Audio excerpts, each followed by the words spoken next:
अखिल मामा जी के झूठ फैलाए दा है 1500 ਦੇ 4 ਸੂਟ 1500 ਦੇ 4 ਸੂਟ ਕਿਹੜੇ 1500 ਦੇ 4 ਸੂਟ ਉਹ ਵੀਰ ਕਿਹੜਾ ਝੂਠ ਹੈ ਇਹ ਦੇਖ ਹਾਂ ਤੂੰ ਵੀ ਇਹ 4 ਸੂਟ ਨੇ ਇਹ 1500 ਰੁਪਏ ਦੇ ਲੈ ਲੈ 4 ਸੂਟ ਇਹ ਲੋ 1500 ਰੁਪਏ ਦਿਓ ਹਾਂ 4 ਸੂਟ ਲੈ ਲਾ ਵੀਰ ਖਾਲੀ ਇਹ ਪਾਈ ਲੈਂਦੇ ਇੱਕ ਗੱਲ ਹੀ ਵੀਰ ਮੇਰੇ ਇਹ ਦੇਖ ਜਿੰਨੇ ਮਰਜ਼ੀ ਡਿਜ਼ਾਈਨ ਲੈ 1500 ਰੁਪਏ ਦੇ 4 ਜਿਹੜੇ ਮਰਜ਼ੀ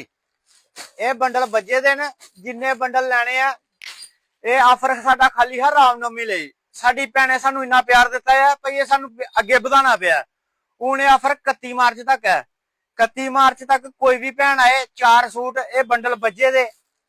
1500 ਰੁਪਏ ਦੇ 4 ਸੂਟ ਜਿਹੜੀ ਮਰਜ਼ੀ ਭੈਣ ਆਈਏ ਲਈ ਜਾ ਸਕਦੀ ਹੈ 1500 ਰੁਪਏ ਕੋਈ ਵੀ 4 1500 ਰੁਪਏ ਚ ਕੋਈ ਵੀ 4 ਸੂਟ ਆਣਾ ਕਿੱਥੇ ਹੈ ਪਵਨ ਘਾਟ ਪੀਸ ਪੌੜੀਆਂ ਵਾਲੀ ਦੁਕਾਨ ਉੱਪਰ ਪੌੜੀਆਂ ਯਾਦ ਰੱਖੋ ਤੇ ਅਖਿਲ ਮਾਮਾ ਯਾਦ ਰੱਖੋ ਦੋ ਚੀਜ਼ਾਂ ਯਾਦ ਰੱਖੀਏ ਤੇ ਪੌੜੀਆਂ ਚੜੀਓ ਜੈ ਮਾਤਾ ਹੀ ਕਰਦੇ ਜਾਓ ਤੇ ਸੂਟ ਲੈਂਦੇ ਜਾਓ 1500 ਰੁਪਏ ਦੇ 4